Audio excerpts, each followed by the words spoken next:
morning, everyone. By the way, this church has some of the most ridiculously cute kids I've ever seen in my life. They're just adorable. I could just sit here all day and watch them. My name is Scott Stoutenburg. I am a longtime friend of Shane and Amy. We went to church together for years, went on mission trips, did youth conventions, things like that. Shane and I actually have the same kind of personality, so much so that after a couple of years of attending church together, our wives would not let us sit by each other, and we couldn't even sit where we could make eye contact because one of us would say something or do something stupid, and then it was just giggles. And today is going to be just a little bit different. This is not a sermon. I am here today. I am a representative of Destiny Rescue, and what I do as an advocate for Destiny Rescue is, one, I raise funds, but don't worry, you can keep your wallets in your pocket. I'm not here to get your money. But the most important thing that I do for Destiny Rescue is I go around and I do presentations for churches and community groups, and I tell them about the work that we're doing and about the battle that's going on in the child sex trafficking industry. Right now, depending on which statistic you listen to, human trafficking is the second or third largest criminal organization in the world.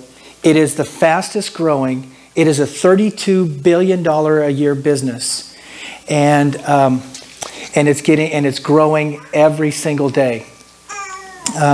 So today, what we're going to do is I'm going to show you a couple videos.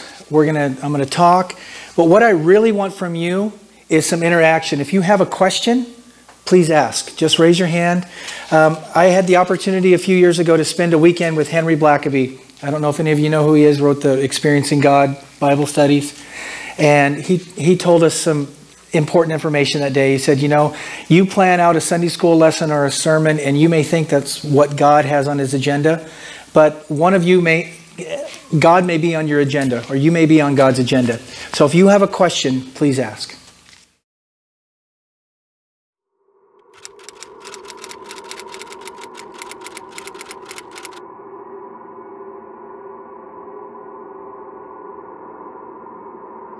It always starts right here. Poverty and need.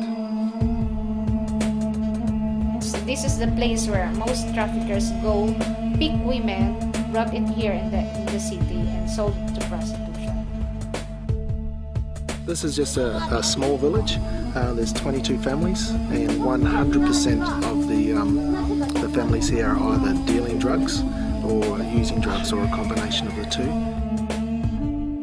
Even the parents would really bring their children to prostitution so that they can eat 3 times a day.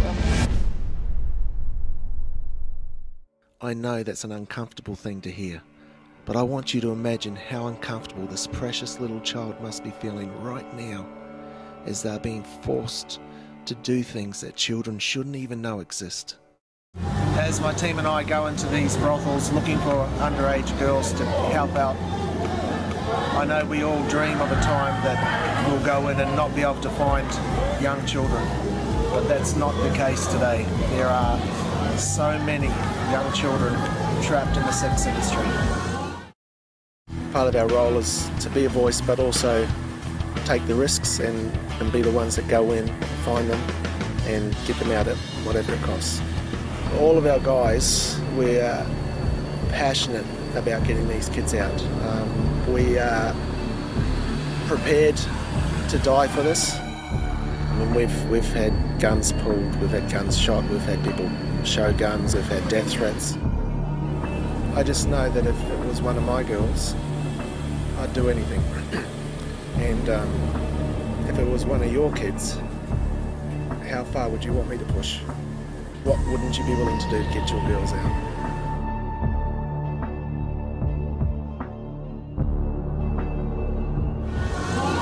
Every 26 seconds, a new child is being forced into this industry, and it has to stop.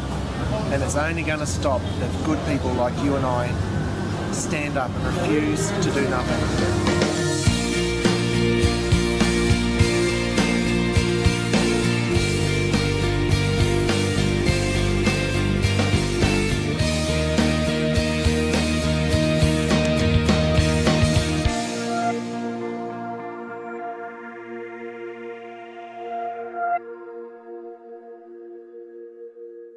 gets to me every single time I watch it.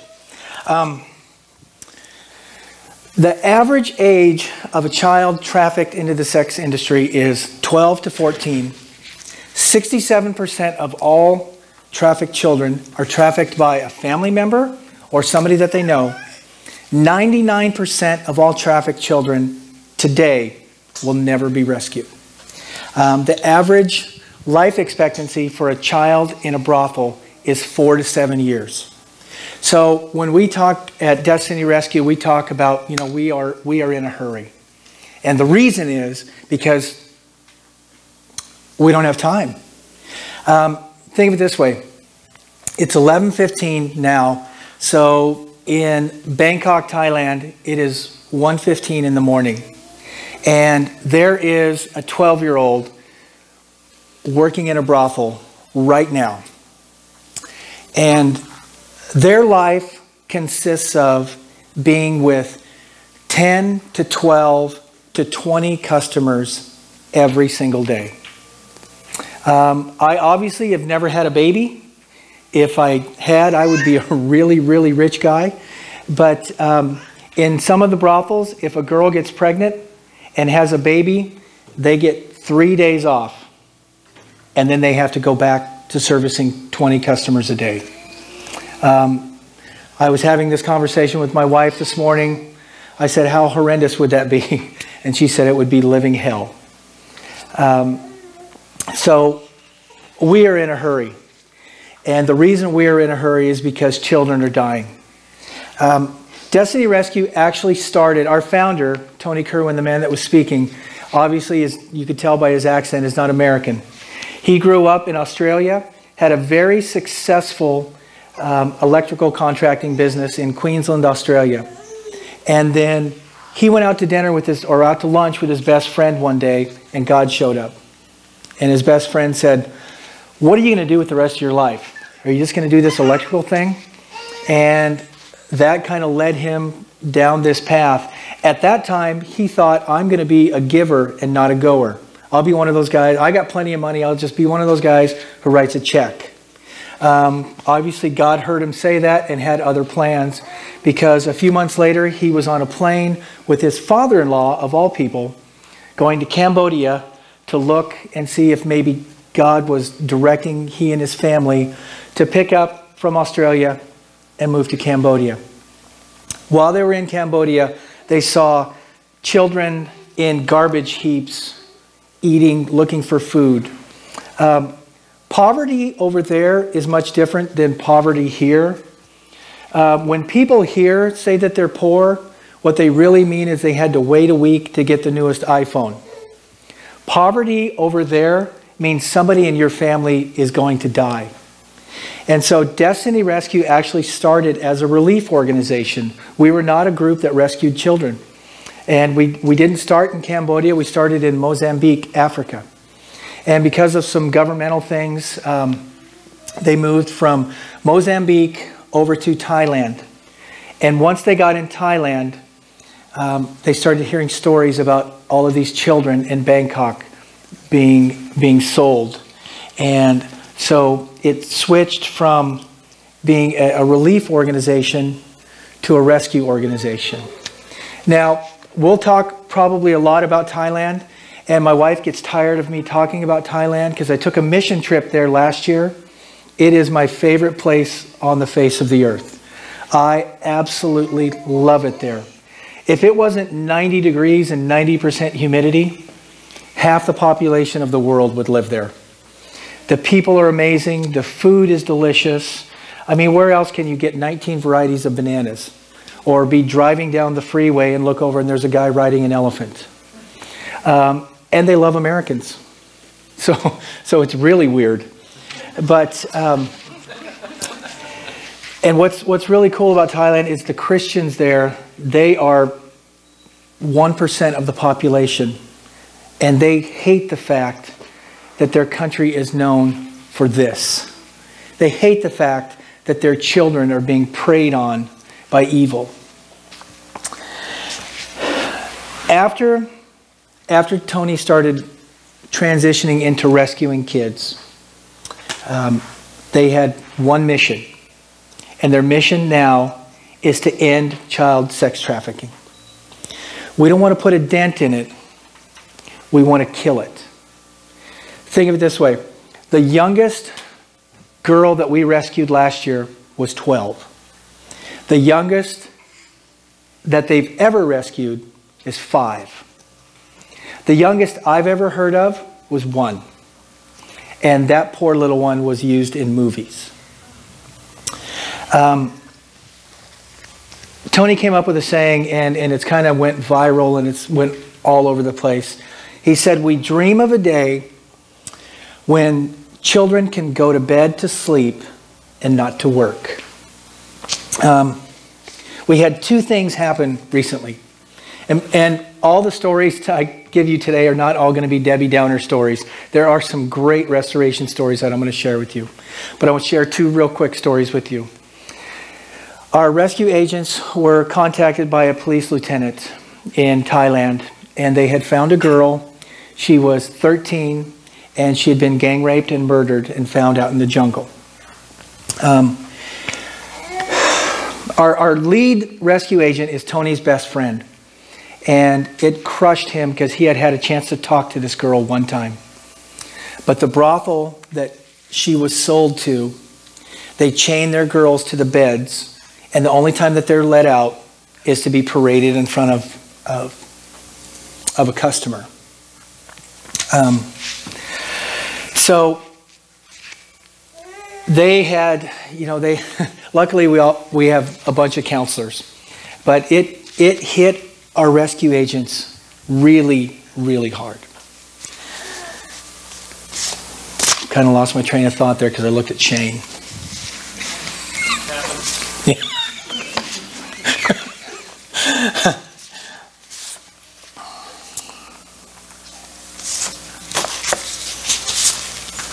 Okay, go ahead and go to the next one. I've been told that ending child sex trafficking will never happen in my lifetime. I refuse to believe that. And the reason I refuse to believe it is because I know that there are good people who would jump at the chance to be involved in helping kill this if they only knew that it was happening. If you would have asked me 3 years ago about trafficking, I would have thought, what are you talking about? I had no idea that every 26 seconds a child is trafficked. So our mission now is to kill child sex trafficking, and we do that in 5 ways. First, we live up to our name. We rescue people that are sexually exploited. We have 200 undercover rescue agents. These guys are like the Navy SEALs. They're the SEAL Team 6 of child rescue agents. They have been shot at. They've had death threats. They've had their families threatened. But one of them quoted something, and he said, typhoons, hurricanes, guns, death threats, disease will not stop us. We will rescue every single one. And one of the things I love about Destiny Rescue is 86% of every dollar that they bring in goes back out into the field. Their head rescue agent, who's in charge of 200 guys, is a volunteer. He has a GoFundMe page. That's how he lives. So we have 200 undercover rescue agents, and I'll walk you through a rescue here in a minute. Do I have any questions? If you have any questions, please just raise your hand, stand up, whatever. It reminds me of a scenario in the movie I watched about England dealing with slavery. Mm-hmm. And through this movie, I believe it's supposed to be real, the years went through of changing the mindset of the government officials. Where is the mindset on the government officials that control, really truly controls the laws? Well, the problem is money. We work with, and I'll explain a little bit what happens after we do a rescue, but we work with governments. We wouldn't be allowed to do the things that we do without working with the government. And they give you enough to say we're doing something about it. But when you have countries that are poor like Cambodia, Cambodia may be the #1 spot in the world now for pedophiles. There's actually a village outside of Phnom Penh. For 2 to 3 years, you could not find a girl between the ages of 8 and 12. Not one. And people were coming from all over the world. And, you know, when you've got all these people coming into your country, you know, that they're bringing in an awful lot of money. But Destiny Rescue does work with, as a matter of fact, they just started working with kind of a SWAT team in Thailand. And they were really nervous because they've been burned before.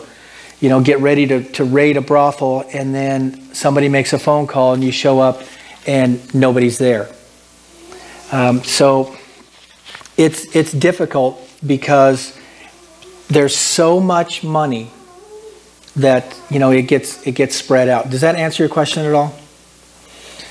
Probably not. I'm just still connecting to the movie about it's a whole mindset a government official needs to change. What do they want their daughter in that position? Do they want their wives in that position? If they can't have that mindset, then they're not being good leaders. No, I agree. I agree. Anyway, that's... Okay, talk to me afterwards, Sue. So what you're saying is the government's looking the other way because they're getting money coming into their country? Is that what you're saying? I mean, that's what I heard. Yes. Okay. Yes. I mean, that's exactly what's happening. Because like I said, it is a $32 billion a year industry. They have thousands and millions of people come into Thailand and Cambodia and Laos every year for the express purpose of visiting these brothels. And we visited a town called Pattaya, a beautiful little town. I mean, right on the Gulf of Thailand. It's amazing. In the day, I mean, I sat on the beach and I bought my granddaughter a little dress from a guy just walking down the street selling dresses. At night, literally on that, where I bought that dress, every 4 feet is a prostitute for miles. They have up to 20,000 brothels in this one town. And it's not just brothels. They go into restaurants, beauty salons, anywhere that they can make a dollar selling somebody, they do. Any more questions? Do they do this with boys also? Yes. Yes.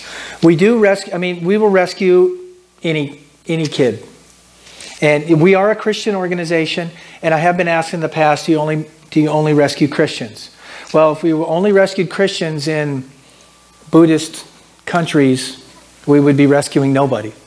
So far, this year alone, we've rescued 329 children. Over 1,300 have been rescued. Go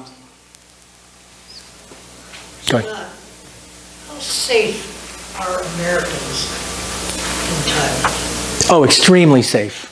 If my daughters told me today that they were hopping on a plane to go to Bangkok, I wouldn't have a worry in the world. Because the last thing that they want to do is to draw attention to themselves. Because literally, Bangkok is a city of 15 million people. It's just blows you away. It's twice the size of New York. And everybody there is short with black hair. So it's pretty easy to distinguish an American or Russians. There's a lot of Russians over there too. It's pretty easy to distinguish between us and them. And there is a ready supply of Laotians, Cambodians, Thais. So yeah, it makes no sense to them to do that. The reason I ask is that my granddaughter is over there in northern Thailand teaching English in her third year of college. And it was a 10-hour train trip to where she was. She hasn't answered my emails yet. So.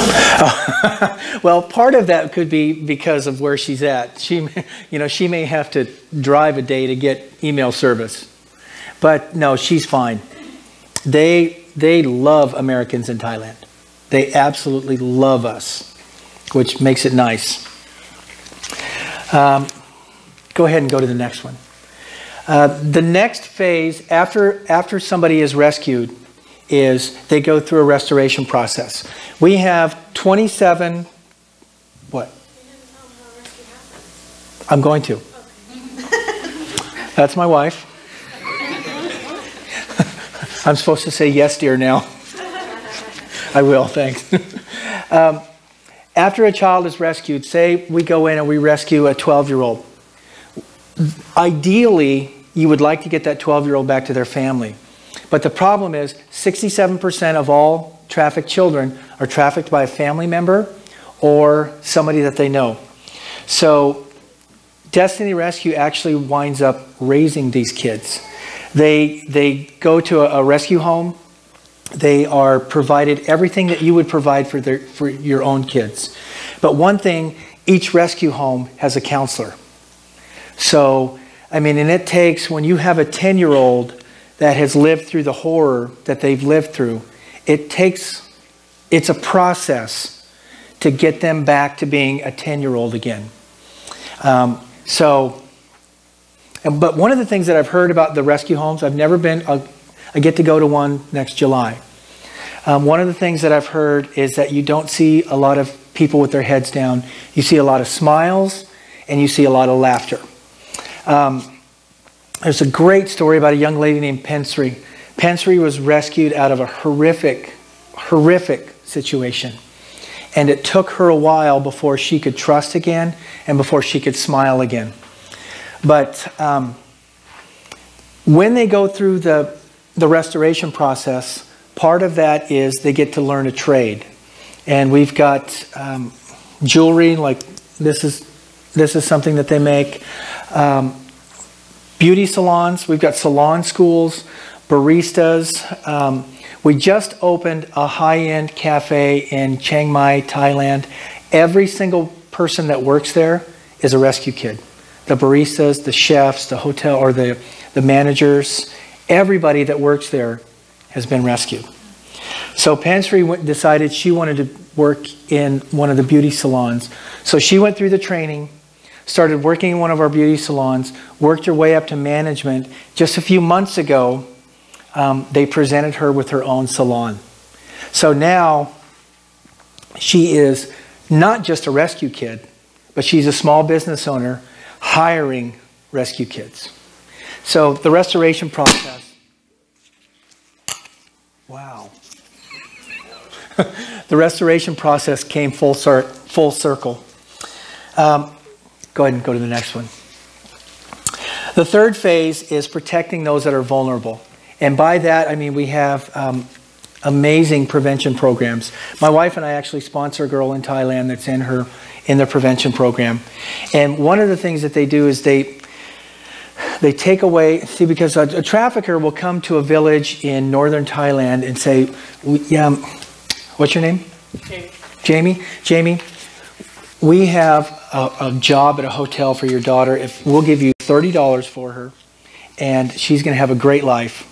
And the last thing that their child will see is mom counting the money that she got from the trafficker. But Destiny Rescue comes up and they teach them about what's going on with the traffickers, what they're actually doing, and they find ways to take away their poverty. And by that, I mean, in Thailand, Laos, Cambodia, if you go to school, your parents have to pay for your uniform and they have to pay for your way back and forth to school. So we buy school uniforms, and then they came up with a great idea of buying all these kids bikes so they could get back and forth to school so they wouldn't have to ride the bus and their parents wouldn't have to pay for that. The problem is you had dozens of dirt poor children who'd never had a bike before, and they went back a few months later and found out none of the kids were going to school because they were spending all day riding their bikes. So they thought, well, that didn't work out so well. So what they started doing is they started building these houses right beside the schools. So they pick the kids up on Monday morning, the kids go to school, and then they live in a prevention home during the week. They get tutored. They get everything that we would give our own children. And then they get to go back home on the weekend. And it takes away that one thing that traffickers have. You can't afford to feed your kids. We'll feed them for you. That's no longer an option. The fourth thing they do is they empower the poor. They take those same hill tribes people and they teach them better farming techniques. They give them livestock and they give them, you know, the old saying, what is it? Teach somebody to fish and they'll eat. Yeah, you know what I mean. That's what they do. They teach them how to feed themselves and how to be self-sustaining. So again, when the traffickers come up, they don't have to listen. And again, poverty there is different than poverty here. We were walking in the streets of Bangkok and we looked over. We had just left a mall, and over there the malls don't go out, they go up. And so we're on either the 4th or 6th floor, and I walk around a corner and it was a guy's dream. I mean, there's Ducati motorcycles, Maseratis, and then like, ta-da, a Lamborghini. It was like, oh. Just outside where there was a Lamborghini, and we'd seen somebody in the streets of Bangkok that day driving one. Quarter mile down the road was a metal shacks. Now imagine living in corrugated metal shack when it's 90 degrees and 95% humidity. And you were literally living day by day, minute by minute. So when we say we empower the poor, you know, part of that is to give them, to teach them, but it's also to take away an option that of selling their children to traffickers. And the last thing is we do what I'm doing now. We are a voice for the voiceless. I told you about earlier that, you know, it's 1:30 in the morning and there's a 12-year-old girl working in a brothel in Bangkok. She cannot be here to talk to you this morning. So I'm here to talk for her. My goal here, as we finish up here in just a minute, is I want all of you to go home and look up destinyrescue.org and tell somebody about it. There's plenty of things that you can do to get involved. I'll speak to those in a minute. But people can't get in a fight if they don't know the fight exists. So please share this information. Last thing I want to share with you, or my wife will beat me all the way home, is how a rescue works. A typical rescue works in 3 ways, or in 3 phases. Like I said, we've got 200 undercover rescue agents. They will go to a brothel, a bar, a restaurant, a beauty salon, and they will sit, and sometimes they will take 6 or 8 of them. And they always go in groups so that there's accountability. And they will walk in and they will ask the mama-san for a child. And child will come over, and it's this child's job, no matter what kind of day she's had, to have a smile on her face and to get them to drink as much as possible and to work out a price with the mama-san to take her back to a hotel room and rape her. That's her job, 20 times a day, 24 hours a day, 7 days a week. That's, to them, that's the only reason that she exists. So what they do is they work out a price with the mama-san and they pay what's called a bar fine. The bar fine gives them permission to take her off the premises and take her to a hotel room. Now again, there's always at least 2 of them. So what they do is they take her to a hotel room and they sit and they just talk. They don't offer to rescue her the first time that they meet him. And when I found that out, I was kind of upset. It's like, well, you have this kid, why are you not rescuing her right then? The reason is, if, what's your name? Mary, if you were a child working in a brothel and you got raped every day 20 times and you met me, and the first time you met me, I said, Mary, I'm going to save your life. What reason would you have to believe me? Absolutely none. Every man that they meet abuses them, so they have to build up a relationship with these kids. They have to build up a relationship and some trust, because the rescue works both ways. They have to want to be rescued also. So what they do is their first contact with that child, all they want to do is they want to build a relationship, and that for an hour they'll take a Coke and a candy bar, and they just want the kid to be a human for an hour. And then they go back the next day. And that process repeats 2 or 3 days. And they know that they're able to tell them who they really are. I don't know what it is about girls and punching.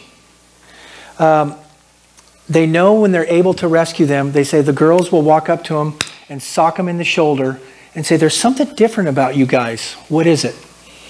And they know once they get punched in the shoulder, it's okay to tell them who they really are. So they tell them who they are, and that's the second phase, is they make the offer. They tell them, you know, this is who we are. We can get you out of here. We can get you to a safe place. You don't have to live this way anymore. And then the third phase, and this is oftentimes the hardest. The third phase is the child actually leaving with them. And it's the evil they know compared to what could be the evil that they don't know. You know, this guy says, you know, he hasn't touched me, they haven't touched me in 3 days, but who knows what happens once I get in a car with them. And the average cost of a rescue is $1,500. And the reason, I've had people ask me all the time, why is it so expensive? The reason is they don't just storm a place and start grabbing people and leave. They want to be able to go back and rescue people again. So they move their rescue agents around. One rescue agent may work in Laos for a month, and then they send them to Cambodia. So that in these brothels, they don't see the same faces over and over and over. Any questions? Did they ever send women in when they're taking? Yes. Yes, as a matter of fact, I know, yeah, most of their, like, they've got house moms. Every rescue property has a house mom. And yeah, when they go in and they make the offer, they bring ladies in with them. And some of the rescue agents are ladies. So yeah, they've actually got quite, there's probably more women involved in rescuing and restoration of children than there are men. Any other questions? Okay, you want to show the... Oh. I have a question. I just want to get... not all rescues are successful though, right? No. I want you to... You think I never listened to you, but... She doesn't.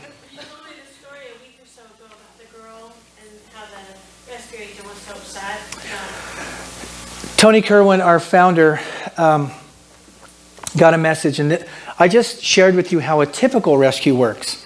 This was not a typical rescue. They had met this girl that day. She was 17. She had been sold by, I believe it was her grandmother. And her family was dirt poor. And she had the obligation of working in town to raise money to send back for her family. She had never been prostituted yet. She was working as a dancer in this bar. She sent Tony a text, and all it said was, "Rescue me." You're going to make me cry. Make me share this one. So they rushed to the bar, and they asked the mama-san where she was, and the mama-san said, "She hasn't shown up to work yet." And that's mama-san speak for she's with the customer. So in the time it took them to get from their hotel room to the bar, she had been sold to a customer. And Tony said when she came back, she was a different kid. just that one instance,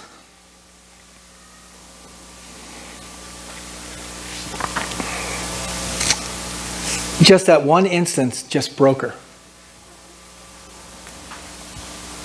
And she said, I'm not worth rescuing. I am so mad at you right now.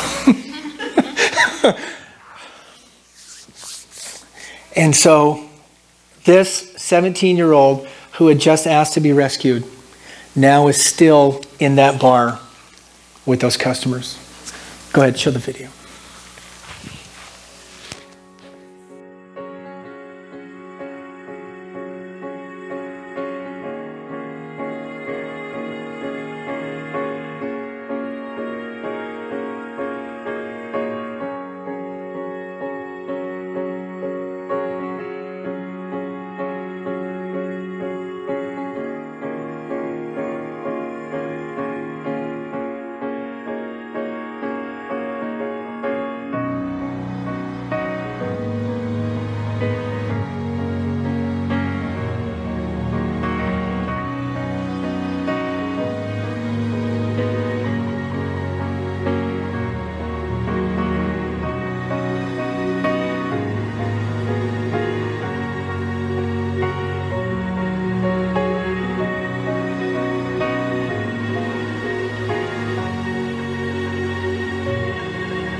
Rescues. Couldn't have done it without you. Gonna need you for the next 1,000 too. Let's do it.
So not everything is doom and gloom. The girls that you saw there with the sunglasses on, those are all rescue kids. We have a vision by the year 2020 to rescue 100,000 children. So far we've rescued 1,329. So we need help. So this is the point where I ask you to get involved. What I would really love from all of you is to pray. Pray for Destiny Rescue. Pray for our rescue agents. Pray for the kids who are waiting to be rescued. You know, I would love to see that, like I told you earlier, there's a stat that says 99% of all trafficked children will never be rescued. I can't wait to see the next Trafficking in Humans report where it says that dropped down to 95 and then to 90. And I want to see it just keep plummeting. There are several ways that you can get involved and help without spending a dime. One is you can host a jewelry party. One of the things that Destiny Rescue does, and they make this handmade jewelry in Bangkok, and it ranges in price from $5 to about $40. It's not rubies and emeralds and diamonds. It's beads, and every girl that I've showed this stuff to loves it. I have a friend who's a buyer for the State Capitol store in Salem, and she bought about $200 worth of it and sold it all like that. The last piece she sold was to a lady from England. So I thought it was just, just shows you how small the world is. Jewelry made in Bangkok by a rescue kid gets sent to Indiana, then gets sent to Oregon, and is now on its way back to England. And selling the jewelry is super easy. What they do is you go to destinyrescue.org and you follow the links for jewelry party, and you tell them what day you want to have your party, and they send it right to your front door. You don't have to do anything.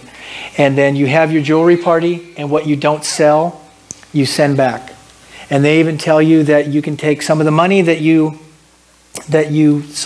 made and use that to send it back. If you work with teenagers, they have a great program called Take a Stand. And kids all over the nation are doing this. And they're raising money left and right and raising awareness left and right. September 19th, if you want to come over to Salem, we are running a 6-mile, 20-obstacle, 200-meter swim. 6-mile, 20-obstacle with a 200-meter swim that Shane's too scared to come run in. And we're doing that to raise funds. But it's not all about just raising money. Yes, we need money. But like I said earlier, go home, look up destinyrescue.org, and tell 2 people. Because, like I said, you can't get involved in a battle if you don't know the battle exists. I will be sticking around. Please take a look at our booth. If you have any questions, if there's anything that I can do, anything that you need to answer. One question I always get, and I know somebody is waiting to ask this. No, right now we do not work in the United States. And the reason we don't work in the United States is, one, our founder is from Australia. And we have 3 funding countries: Australia, New Zealand, and the United States. And one of the reasons that we don't work in the United States, well, actually there's 2 reasons. One, we go where God tells us to go. And 2, we could not do what we do in the United States. We could not rescue. We just bought a rescue property in Laos for $6,000. This house will hold 25 children plus the house mom. And they will range in age from 8 up to 18. We would pay millions of dollars a year just in lawyers' fees. Well, first of all, the state wouldn't let us just raise those kids.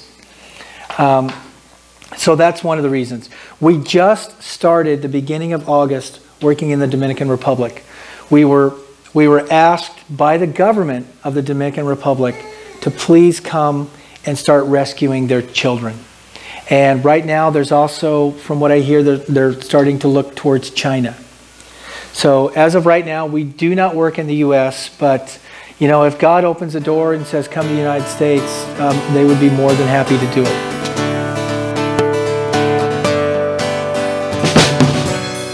We would like to thank you for joining us for the Victory Podcast today. This podcast is a ministry of Victory Baptist Church in Hermiston, Oregon. You can find us at 193 East Main Street in Hermiston, Oregon, 97838, or on the web at yourvictory.org.